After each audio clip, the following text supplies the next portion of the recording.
Olá, amigo, estamos iniciando mais um programa da série Através da Bíblia. Conscientes do privilégio de estar a cada dia com você e conscientes também da responsabilidade de abrirmos a Palavra de Deus para extrair dela os princípios para a nossa vida cristã, no programa de hoje estaremos atentos às lições que nos farão crescer à estatura da plenitude de Cristo. Afinal, esse é o alvo dos cristãos, pois todos vocês que nos ouvem e nos escrevem compartilhando exatamente esse anseio de se tornarem cada vez mais semelhantes a Jesus Cristo. Muitas vezes, temos que mudar os nossos conceitos mediante o estudo da Palavra de Deus. Mas se ficarmos mais semelhantes a Cristo, querido amigo, nós temos que ter essa disposição. E esse programa, o nosso objetivo é exatamente ajudá-lo nesse propósito. E hoje, então, eu quero registrar o e-mail que o JSD nos enviou da cidade de Passo Fundo, no estado do Rio Grande do Sul. Essa foi a sua mensagem. A equipe da RTM agradeço a Deus pela existência dessa emissora.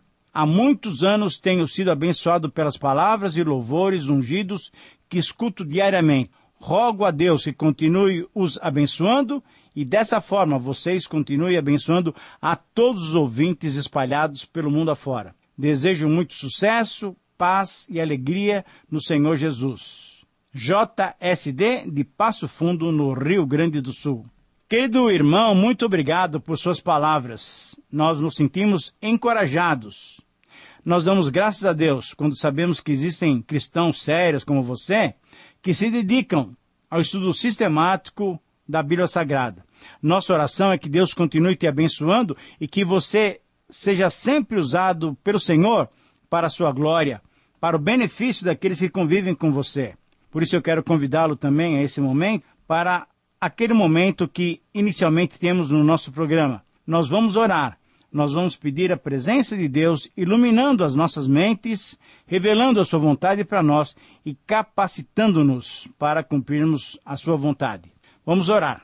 Senhor Deus, nós somos gratos por Teu amor e porque através do estudo e prática da Tua Palavra, nós estamos prosseguindo para o alvo de nos tornarmos cada vez mais semelhantes ao Teu Filho Jesus. Deus querido, nós te pedimos que haja edificação e pela capacitação do Teu Espírito, possamos entender o Teu querer para aplicarmos em nossas vidas. Pai, atende a nossa oração. Nós suplicamos isso em nome de Jesus.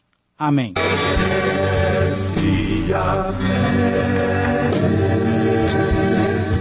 Conhecer nosso Deus.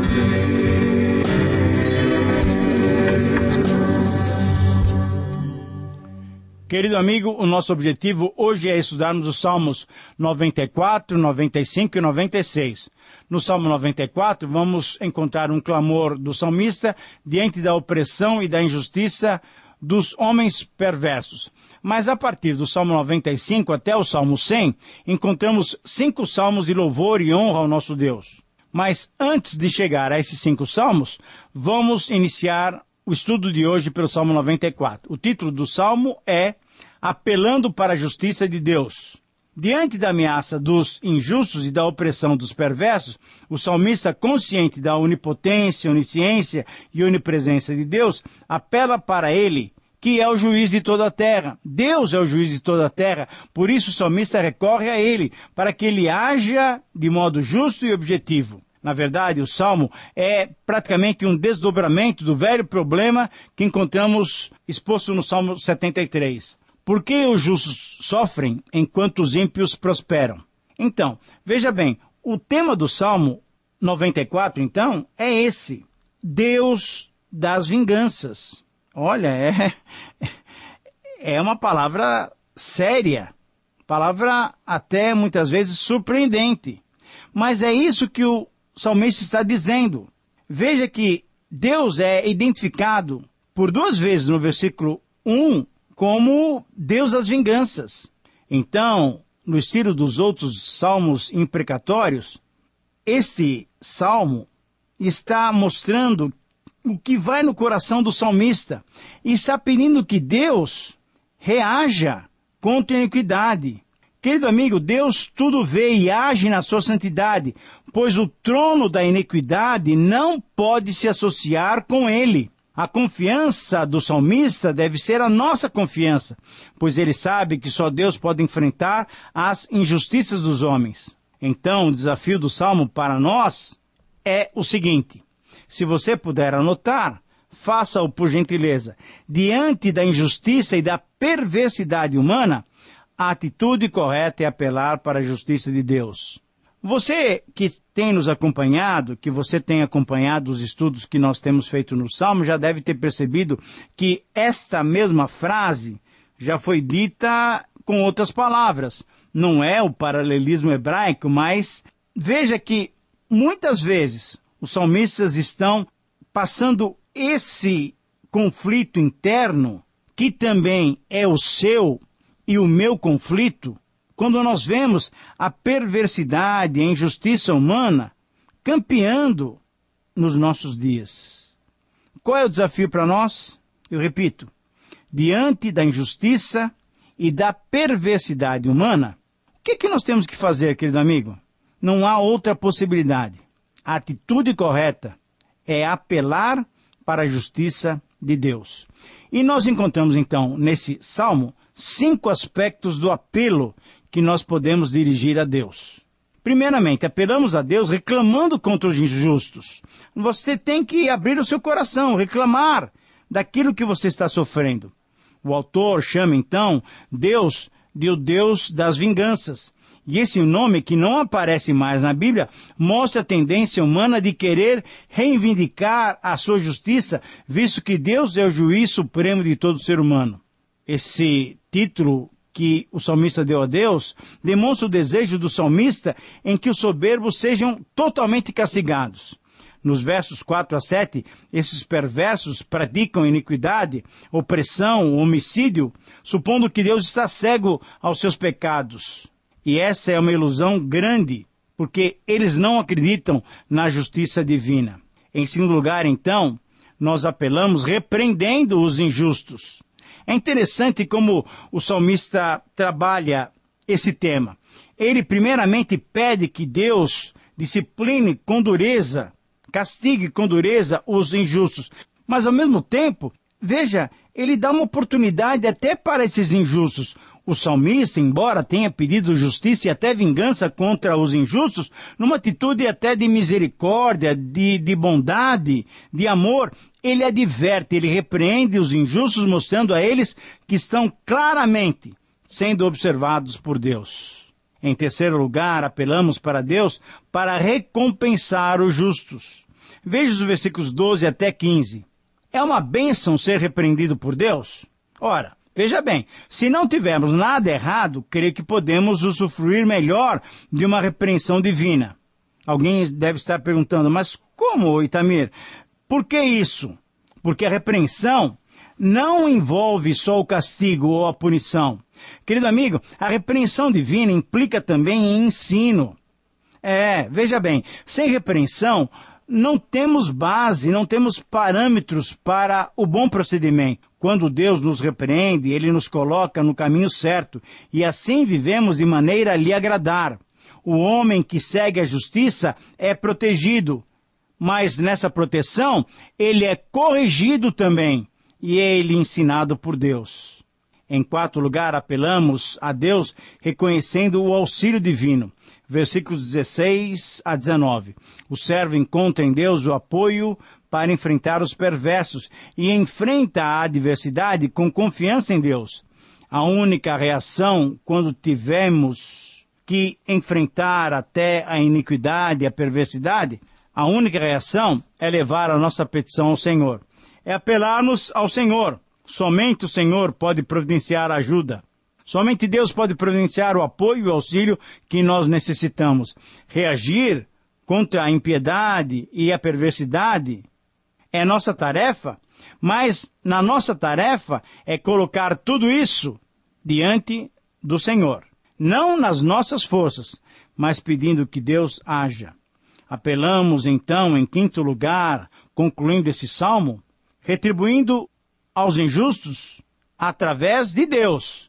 Pedimos a Deus que Ele retribua aos injustos. Não você, não eu, não nós.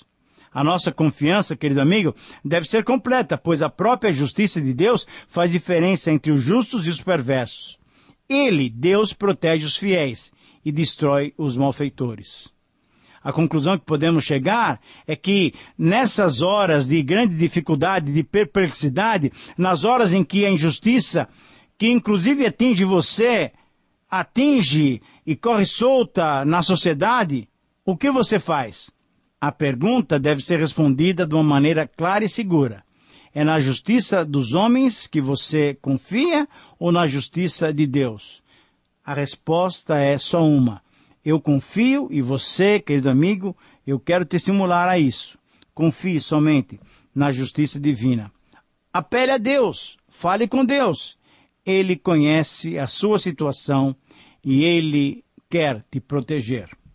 Salmo 95. Começamos então agora aquela série de salmos de louvor, de hinos de agradecimento ao nosso grandioso Deus. O título do salmo é Um Convite para Louvar a Deus. Salmo 95, um convite para louvar a Deus. Esse provavelmente é mais um salmo de Davi. No original ele é verdadeiramente um cântico dirigido tanto em seu encorajamento como em sua advertência ao povo judeu. A razão dessa possibilidade de louvarmos a Deus está relacionada claramente com o tema do salmo. E qual é o tema? Esse salmo é um salmo em que se convida para adoração a Deus e podemos até imaginar como um conjunto de sinos sendo badalado para despertar os fiéis, chamando a atenção dos fiéis para o início do culto, para o início da celebração de adoração ao Senhor. O salmo praticamente é isso, é um sino soando, chamando-nos, convocando-nos para a adoração ao Senhor. O salmo, entre outras palavras, traz a seguinte mensagem: Deus, o Criador, merece o louvor e a obediência. Por isso, o desafio do salmo para nós é exatamente esse. Diante das oportunidades que Deus nos dá, de crermos nele, através das suas maravilhosas obras, o que nos resta? Só podemos louvá-lo. Eu repito, esse é o desafio do Salmo 95, desse salmo de louvor ao Senhor. Diante das oportunidades que Deus nos dá de crermos nele, através das suas maravilhosas obras, só nos resta louvá-lo. Só podemos louvá-lo. E aqui nós temos 5 razões para louvarmos o nosso Deus. Em primeiro lugar, louvamos a Deus porque nós somos convocados para esse ato. Veja os versículos 1 e 2. Deus merece a nossa adoração. São 5 maneiras de nós atendermos essa santa convocação. Louvarmos cantando, louvarmos com júbilo, louvarmos com celebração, louvarmos com ações de graças e louvarmos com salmos, com hinos, com cânticos. Querido amigo, nós somos convocados para esse ato de celebração e adoração e espero que você lhe responda positivamente, dizendo, eu quero louvar ao Senhor. Louvamos a Deus em segundo lugar, nos versículos 3, 4 e 5, Deus é o Senhor do universo.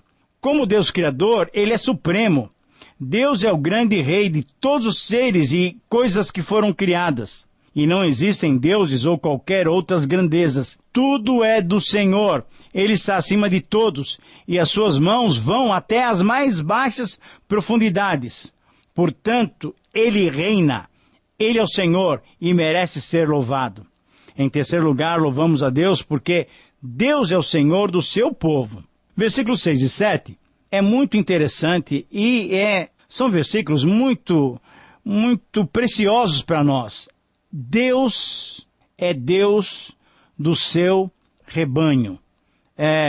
O povo de Deus, eu e você que está me escutando, você que já entregou a sua vida ao Senhor Jesus, e eu quero desafiar aqueles que estão me escutando e que ainda não se entregaram ao Senhor Jesus. Queridos amigos, nós temos Deus como nosso bom pastor. O povo de Deus tem a certeza de que se o Senhor é o nosso pastor, nada nos faltará. Essa é a mensagem do Salmo 23 também. O povo de Deus, porque tem esse pastor tão bom que dá a sua vida pelas ovelhas, deve adorá-lo, deve prostrar-se em gratidão diante dele. Em quarto lugar, então, louvamos a Deus porque Deus se manifesta ao seu povo. Deus chama o povo para ser fiel e obediente e não fazer como os israelitas rebeldes fizeram. Em Hebreus 4, esses versos são usados para mostrar a esperança que podemos ter na vida eterna. Mas as atitudes que Deus requer do povo são muito claras. Primeiro, ouvir ao invés de ficar surdo. Segundo, ser sensível ao invés de ficar com o coração endurecido. Terceiro, agir diferente ao invés de copiar as ações dos passados. Em quarto lugar, confiar ao invés de ficar tentando e provando a Deus. E em quinto lugar, valorizar as obras de Deus ao invés de desconsiderá-las. Veja bem, é muito importante percebermos que há exigências também para cumprirmos diante de Deus. A maneira prática de louvarmos a Deus, então, acontece através dessa obediência. E em quinto lugar, louvamos a Deus porque Deus nos disciplina desejando comunhão. Veja os versículos 10 e 11, que são os versículos finais do Salmo 95. Por 40 anos Israel experimentou a disciplina do Senhor.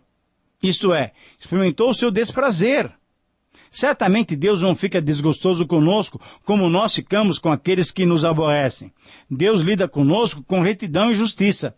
Porém, devemos saber que a sua santidade é tão grande que ele não tolera o pecado. Ele ama o pecador, mas odeia o pecado. Por isso, mesmo reconhecendo que Israel era um povo transviado, que não andava nos seus caminhos, ele não permitiu aquela primeira geração que entrasse na terra, mas porque ele amava esse povo e desejava ter comunhão com ele, Deus permitiu, para cumprir as suas promessas, que a segunda geração conquistasse, entrasse e tomasse posse da terra prometida.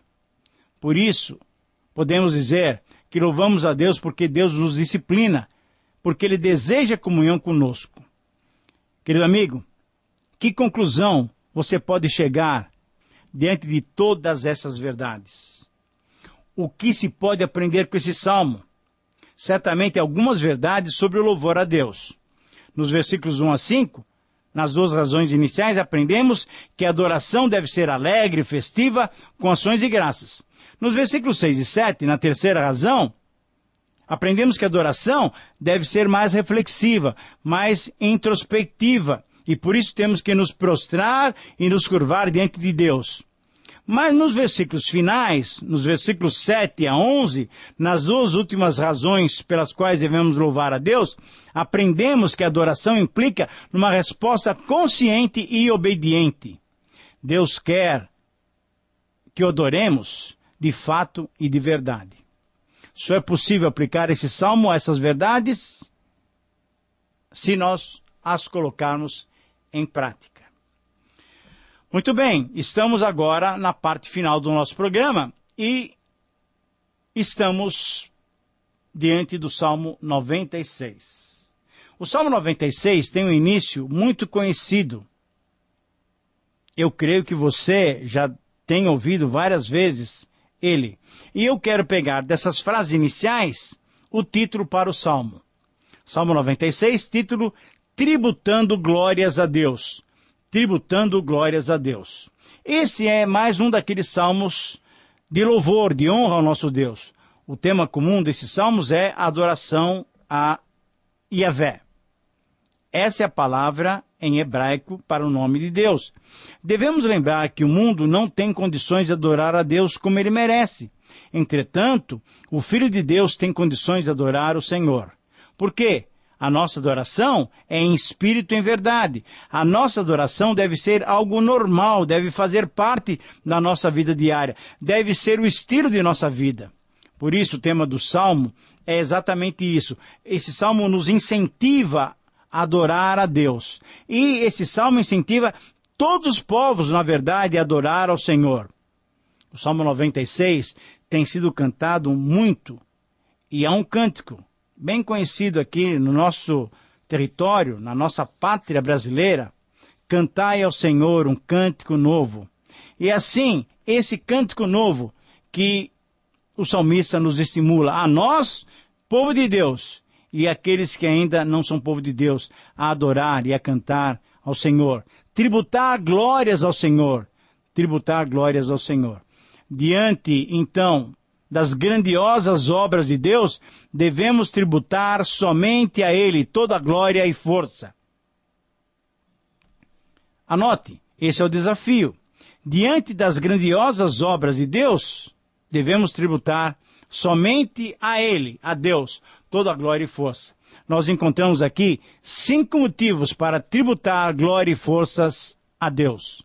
Primeiro motivo, nós temos que tributar glórias e forças a Deus porque fomos convocados.